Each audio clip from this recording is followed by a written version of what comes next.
Hey everybody, welcome back to another Bardwell Farm vlog video. We're standing in our luxurious state-of-the-art pack house here in one of our old tobacco barns. It's a great first place to start, and we got some awesome little machinery to help make our lives that much easier. Today we are going to be washing those things everyone loves, our red slicing tomatoes. Now I'm sure everyone has an opinion about a red slicing tomato, a tomato in general, how to handle them, what you should do with them post-harvest, coolers, no coolers, washing, no washing, water, no water. Everyone's named it a million times, a million different ways. Well, we use this awesome brush washer, and right now we're getting it ready, we're getting it wet inside, if you will, to help keep and wash these tomatoes actually. This is a pretty neat pressure washer. I mean, it's not that crazy, but it's got some bottom rollers, as you can see, and it's got some top rollers up there. Depending on the crop we're washing, these top rollers are awesome because they actually adjust up and down. So if you're washing a hard squash, or say a beet or a carrot that's really dirty, you get double brusher action, if you will, which is awesome. But with our tomatoes, because they're fragile and they're delicate, what we're doing here is we're just trying to take the dirt and those leaves off with these bottom rollers. And we kind of place them on here one by one so they can kind of get more of that rolling action as they go through. And what we're doing is we're not trying to leave them in here for too long. We're trying to get them out onto this conveyor as fast as possible. We incorporated a rotary table this year. I've never had one. I've never even used one, and my God, is it fantastic. I cannot tell you how awesome it is.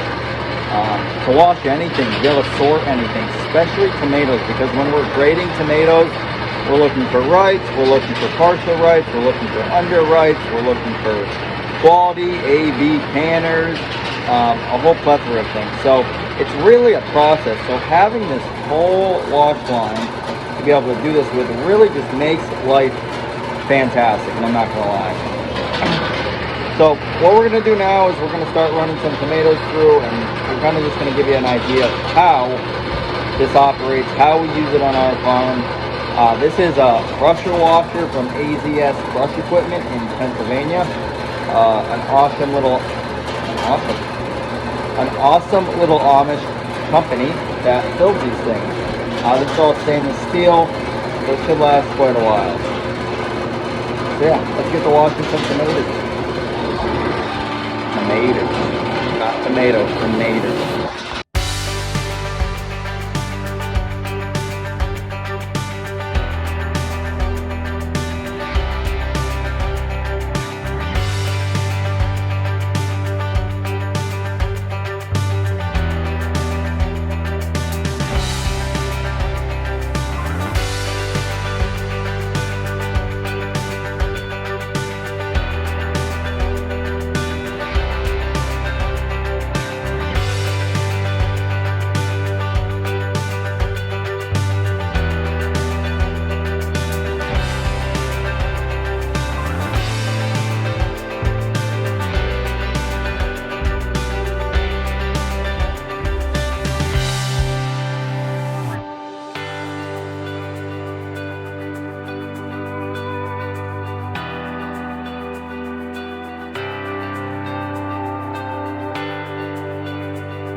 So this is the fun part about the operation, is we don't have an actual dryer for our tomatoes. So what we do is we sit here and we wipe and we sort.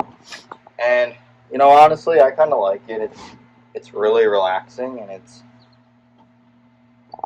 it's very easy. As long as you know what you're looking at. So what we're doing right here is we are looking for color, we're looking for quality, and we are separating accordingly. And most of these we are just separating into our wholesale, our wholesale 20-pound boxes by color, and pretty much we're putting number ones regardless in these boxes. We don't get too fancy with pristine, perfect tomatoes, but we do give a good quality tomato. But we are looking for that color. So, you know, tomatoes that don't have any issues on the top, like cracking or any kind of blemishes, we pretty much classify those as a number one. We're looking for size.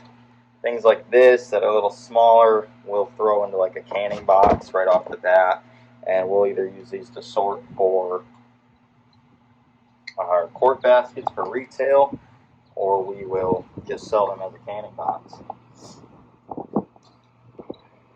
This kind of all takes practice, and practice makes perfect kind of thing. The reason we're drying these tomatoes is because if you have tomatoes sitting with wet spots in boxes, you could easily lead to rot. That's what I'm trying to say. So tomatoes with blemishes like this that like aren't really fully starting to rot, but might have a slight crack in it, we'll throw those into canners. Ones that are, you know, really past gone are clearly just going to go to a compost. It's really all depending on each tomato. So we kind of have a cutoff size for our number ones, so something about this size I probably would pass, but anything smaller we're probably looking at a canner. And the last thing I'm going to say right here is we're looking at color, and we're separating these by color. So anything that's fully red is going to go into one box.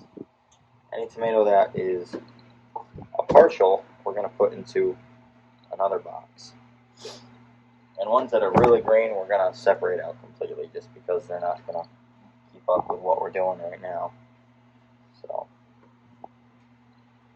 we don't refrigerate our tomatoes at all. It is something I've been looking into, but we don't have enough storage space or cooler space to do that. So we try to pick at least 2 to 3 times a week, and we wash and box and try to move everything within a couple of days of harvest, whether that's retail, whether that's wholesale, and we try to push these out the door as quickly as possible, and we try to harvest as much as possible so people are getting that fresh tomato.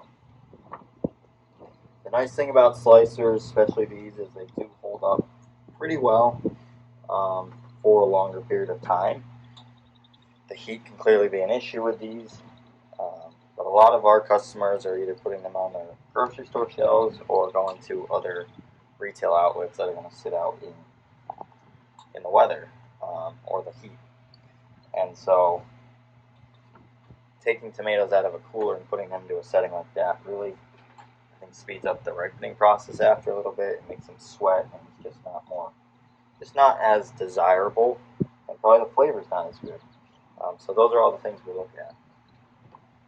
Last thing we do after we pretty much have a full box of tomatoes, as you can see right here, we go over to the scale and we weigh these. So they're exactly 20 pounds, maybe a little over. Tomatoes are a high value crop. They take a lot of work to get a nice crop out of. So you really want to try to get every dollar you can for them. Between the harvest, between the box, between the cultural practices you have to put in. So